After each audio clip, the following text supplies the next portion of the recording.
Pemirsa, karnaval dalam rangka perayaan hari ulang tahun ke-80 kemerdekaan Republik Indonesia di Grobogan diwarnai insiden. Sejumlah anggota pemuda Pancasila mengamuk dan menghajar seorang penonton yang kedapatan mengacungkan jari tengah ke arah kelompok ormas PP tersebut.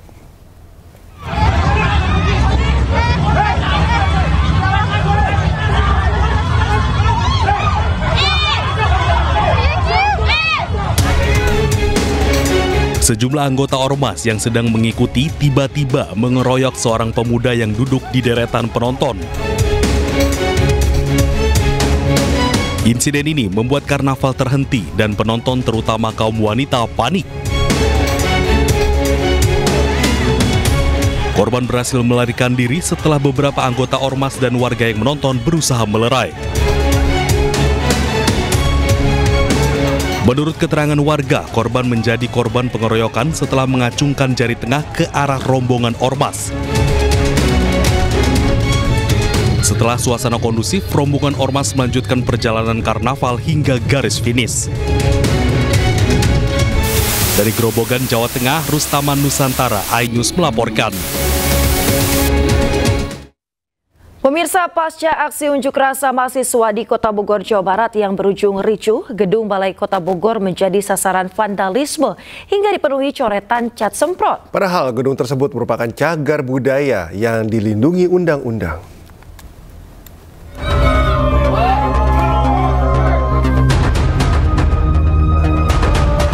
Gedung Balai Kota Bogor, Jawa Barat menjadi sasaran aksi vandalisme saat aksi demonstrasi mahasiswa yang berujung ricuh pada hari Kamis. Jumat pagi, sejumlah bagian bangunan kantor pemerintahan tersebut masih nampak dipenuhi coretan. Dengan adanya aksi vandalisme, tim ahli cagar budaya Kota Bogor bertindak tegas dengan membuat laporan kepada pihak kepolisian. Pihaknya berharap tidak ada lagi aksi vandalisme terhadap cagar budaya yang memiliki konsekuensi hukum. Sehingga statusnya adalah cagar budaya yang sudah ditetapkan, artinya dia punya perlindungan hukum. Maka dari itu, saya sebagai ketua tim ahli waktu semalam melaporkan ini dugaan perusakan cagar budaya. Karena dalam undang-undang mengenai cagar budaya jelas sekali bahwa sekecil apapun perubahan bentuk, perubahan warna itu adalah perusakan. Jadi definisi perusakan itu sampai sekecil itu gitu. Artinya kalau ini dibiarkan tentu akan menjadi presiden buruk nanti ke depan bahwa bisa seenaknya melakukan hal-hal yang sifatnya merusak cagar budaya itu sendiri yang merupakan warisan yang seharusnya itu bisa kita lestarikan dan menjadi bermanfaat lah untuk generasi mendatang. Saat ini gedung Balai Kota Bogor telah kembali dicat putih. Diharapkan aksi serupa tak terulang dan seluruh pihak bisa turut menjaga kelestarian bangunan cagar budaya. Dari Bogor, Jawa Barat, Yasmin Atania, iNews melaporkan. Pemirsa, sebelumnya unjuk rasa yang digelar Badan Eksekutif Mahasiswa seluruh Indonesia di depan gedung DPR RI Jakarta Pusat berlangsung ricuh. Kasat Reskrim Polres Metro Jakarta Pusat terkena timpuk hingga terluka di bagian wajah.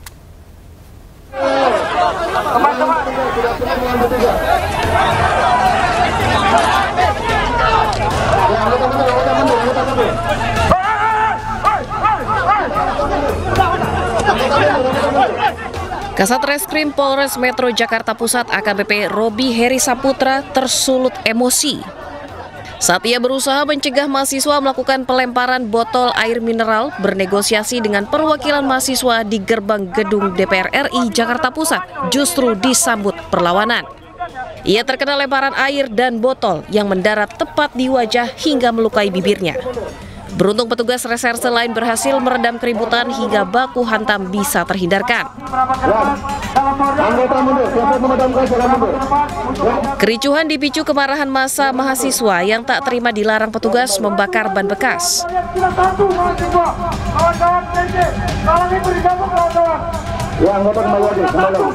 Aksi bertajuk Indonesia Sold Out ini, mahasiswa mendesak sejumlah tuntutan kepada DPR. Di antaranya tolak RUU KUHP bermasalah, tolak pasal bermasalah dalam RUU penyiaran, tolak militerisme di ranah sipil, hentikan intimidasi, kriminalisasi, dan teror terhadap gerakan rakyat.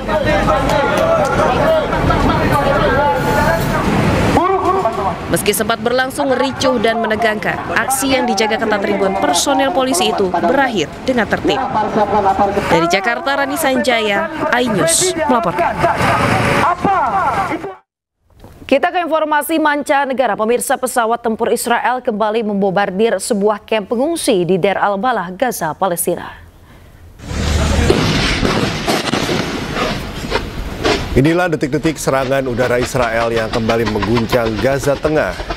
Akibat ledakan besar bom ini membuat warga Gaza, Palestina yang mengungsi di kamp Deir al-Balah panik dan menyelamatkan diri. Serangan udara Israel ini sebanyak 200 keluarga yang mengungsi di kamp pengungsian Deir al-Balah kehilangan tempat tinggal.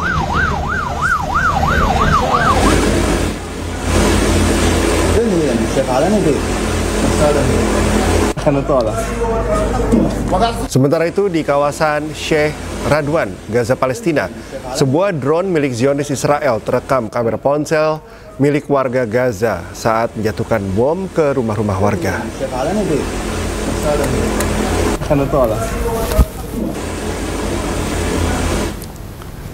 Pemirsa, pejuang Palestina melakukan penyergapan yang menargetkan kendaraan militer Israel. Mereka menggunakan bahan peledak dan peluru anti-tank untuk menyerang pasukan Israel.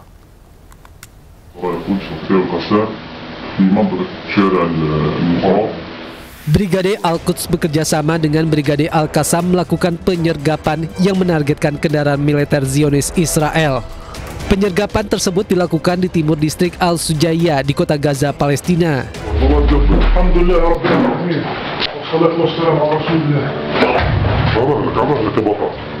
Brigade Al-Quds pun merilis rekaman detik-detik penyergapan yang mereka lakukan terhadap pasukan militer Israel. Mereka menargetkan kendaraan militer Israel dengan menggunakan bahan peledak dan peluru anti-tank. Mereka mengubur bahan peledak di jalan-jalan yang dilalui oleh kendaraan militer Israel. Penyerangan ini dilakukan di tengah memanasnya situasi di Gaza, di mana Israel mulai melakukan langkah awal untuk mengambil alih kota Gaza. Miris, pemirsa, kasus kelaparan akut di Palestina berdampak dengan sindrom kelumpuhan dan juga cacat genetik. Sementara itu rumah sakit masih bergulat dengan krisis obat-obatan.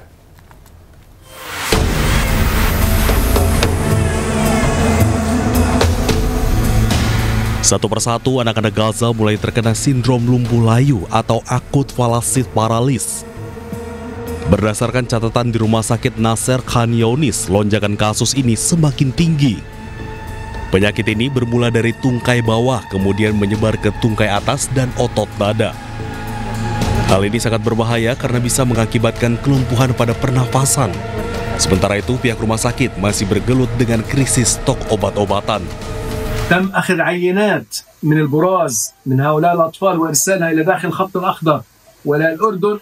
تبين وجود فيروس يسمى انتروفيروس وتبين وجود بكتيريا. Pemirsa, tawuran dua kelompok warga terjadi di Jalan Raya di Mamuju, Sulawesi Barat akibat pertandingan sepak bola. Akibatnya pengguna jalan panik sehingga terjadi kemacetan.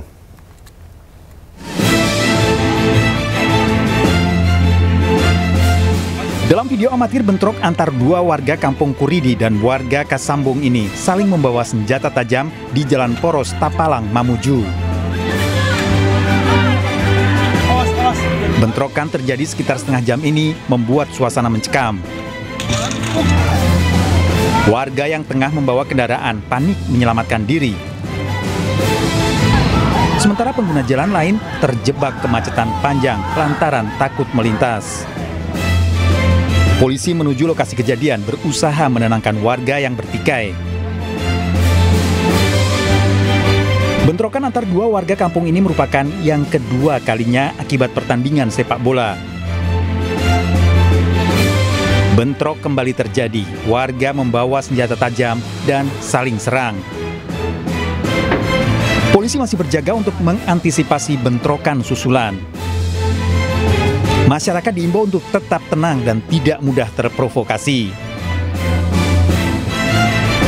Saat ini jalan raya dan lokasi tawuran kembali aman.